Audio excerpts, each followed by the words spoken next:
दोस्तों, हमारे दिमाग में जब भी न्यूक्लियर वॉर का ख्याल आता है तो वहाँ हमारी कल्पनाओं में सबसे टॉप पर दो देश जोरों शोरों से लड़ते हुए हमें नजर आते हैं, जो कि ऑब्वियसली रूस और अमेरिका हैं। लेकिन दोस्तों, चाहे कितनी भी बुरी स्थिति क्यों ना हो जाए, ये दोनों देश एक दूसरे पर कभी भी न्यूक्लियर हमले की मंजूरी नहीं देते हैं, क्योंकि जंग छिड़ने के मात्र 60 मिनट के अंदर ही दोनों तरफ की 3 करोड़ 40 लाख की जनसंख्या जलकर भाप बन जाएगी। और इन सब में सबसे बड़ी भूमिका निभाएगा रूस का वह बम जिसके अमेरिका की धरती पर गिरने के बारे में सोचते ही अमेरिकन की रातों की नींद उड़ जाती है।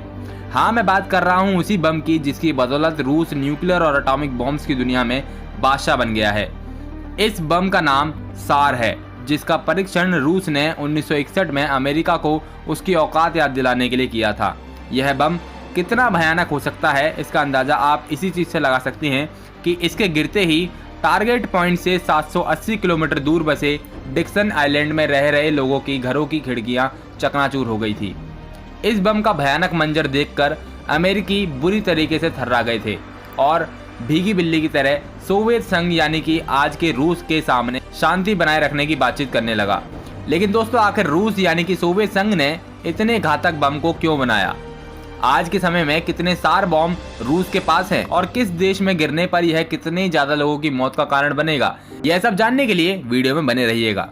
6 अगस्त 1945 को हिरोशिमा में और 9 अगस्त 1945 को नागासाकी में अमेरिका ने एक परमाणु बम गिराया था, जिसमें 1 लाख से भी ज्यादा लोगों की मौत हो गई और 1.5 लाख से भी ज्यादा लोग घायल हो गए थे। इस घटना के बाद द्वितीय विश्व युद्ध थम तो गया था, लेकिन सोवियत संघ और अमेरिका के बीच में ज्यादा से ज्यादा न्यूक्लियर बम बनाने की रेस लग गई थी। और अगर अमेरिका 10 एटम बम बनाता तो सोवियत संघ 20 नए एटम बम बनाकर खड़ा कर देता था। और कई सालों तक यह न्यूक्लियर बम के प्रोडक्शन की रफ्तार बरकरार रही एंड दोनों ही देशों के जखीरे में हजारों की संख्या में परमाणु बम जमा हो गए,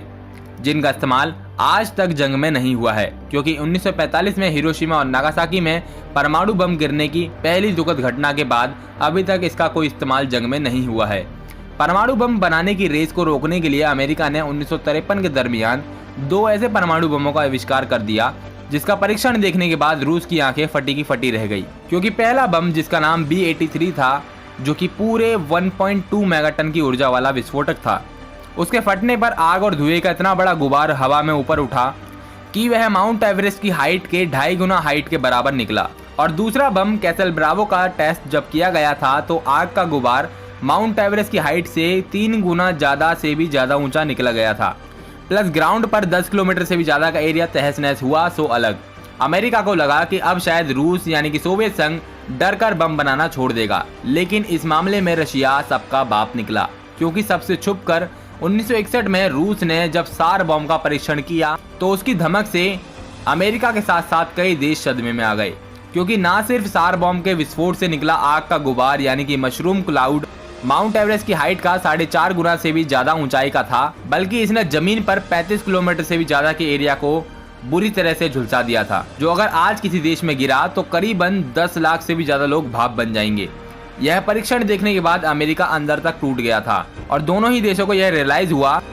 कि अभी तक वह सिर्फ इंसानों की मृत्यु की सामग्री को ही इकट्ठा करने में लगे हुए थे। तब अमेरिका ने अपने न्यूक्लियर बम बनाने की प्रोसेस को ना के बराबर कर दिया, क्योंकि वह जान गया था कि जब तक वह खुद नहीं रुकेगा तब तक रूस भी नहीं रुकेगा। अमेरिका का सबसे घातक atom bomb castle Bravo Hiroshima पर गिरे एटम बम से 1000 गुना ज्यादा शक्तिशाली है और करीबन 15 मेगाटन की ऊर्जा वाला है, जिसके परीक्षण के दौरान इसी प्रोजेक्ट पर काम कर रहे लगभग 23 से भी ज्यादा वैज्ञानिकों की मौत इसी बम के कारण हो गई थी। वहीं रूस का सबसे ताकतवर बम नहीं, पूरी दुनिया का सबसे ताकतवर परमाणु बम यानी कि सार हिरोशिमा पर गिरे बम से 3330 गुना से भी ज्यादा पावरफुल होने के साथ साथ पूरे 50 मेगाटन की पावर वाला है। और शायद आपको यह जानकर हैरानी होगी कि यह बम इनिशियली पूरे 100 मेगाटन का था, लेकिन टेस्ट के दौरान इसे 50 मेगाटन की कैपेसिटी का बना दिया गया था, ताकि जो भी पायलट्स का ग्रुप सार बम को टारगेट पॉइंट पर छोड़े वह उसके फटने से हवा में ही मरने से बच सके। सो ऐसा कहना बिल्कुल गलत नहीं होगा कि रूस के पास ना सिर्फ 50 मेगाटन वाले सार बम हैं, बल्कि उसके पास खतरनाक 100 मेगाटन वाले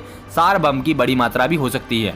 और शायद इन्हीं परमाणु बमों की वजह से अमेरिका अपनी पूरी नेटो शक्ति के साथ मिलकर भी रूस पर हमला नहीं कर पाता। तो दोस्तों, आज की वीडियो में बस इतना ही एंड आई होप कि आपको ये वीडियो पसंद आई होगी। इसी के साथ ऐसी ही 4 से 5 मिनट की साइंस, स्पेस और एनिमल वर्ल्ड से जुड़ी हुई ज्ञानवर्धक वीडियोस पाने के लिए इस चैनल द साइंस सिस्टम को सब्सक्राइब करके बेल आइकन में ऑल का बटन जरूर दबा देना। इसी के साथ मैं गौरव मिलता हूँ आपसे ऐसी किसी अमेजिंग वीडियो में, तब तक के लिए बाय बाय। रुको रुको रुको रुको रुको दोस्तों, अगर आप जानना चाहते हैं कि दुनिया में किस देश के पास कितने न्यूक्लियर बॉम्ब्स हैं तो आप इस वीडियो को क्लिक करके देख सकते हैं। And finally thanks for watching video.